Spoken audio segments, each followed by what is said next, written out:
Volunteering is a challenging but a rewarding experience.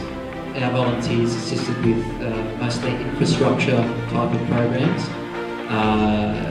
such as cement making, building walls or basic steelworks.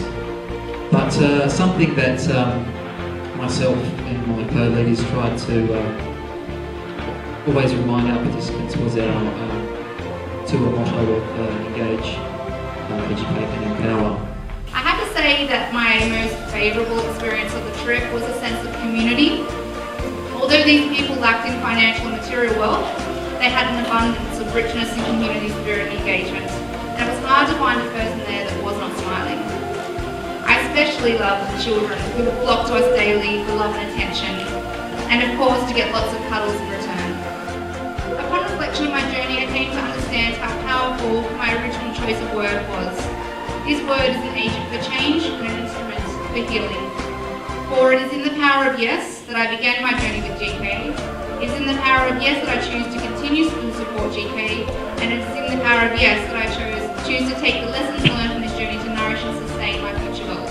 Kalinga Sabayan, which means giving care to the nation.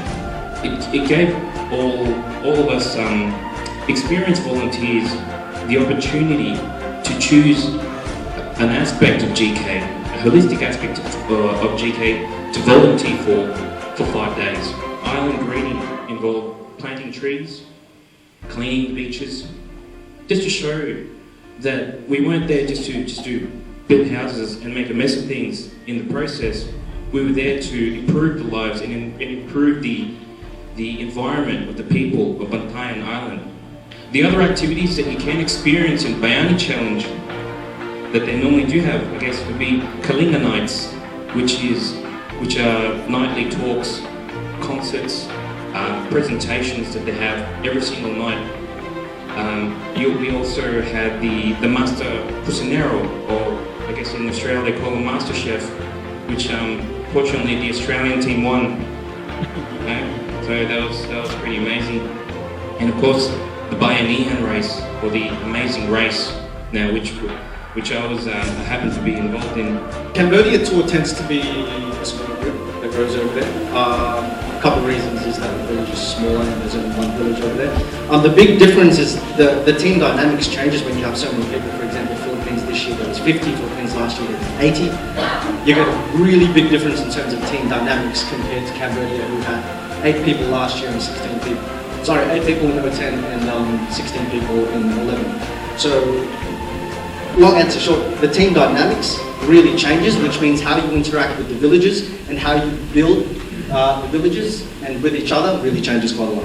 And we went to Payatas, which is in the north of Manila near Smoky Mountain. And we did everything from building the foundations to painting the houses. So we did pretty much almost 2 houses, about 3/4 of the way, both of them. We've been doing the program for 7 years and we've taken over 150 students through now. So we do it 3 times a year. My village finished actually after we had done it. So the years afterwards, go to Caloocan City, and what you find is actually everyone remembers everyone. And you establish a really good relationship with the community, where you have people's brothers going through 3 years later, and you have that sort of long-term connection. I went to Garrivik village in Port Moresby, and we built a fence there in our Garrivik village, and also we did a lot of hunting and fishing and stuff like that, stuff very cultural to PMGs. There was 5 of us who went. The best experience would probably be actually hunting with my uncle, Uncle Dixon. He actually went with me inside to the bush, and he showed me how to hunt it like traditionally. The essence of it is this personal volunteerism that is organised in a way that builds change, not just within the individuals, but within whole communities.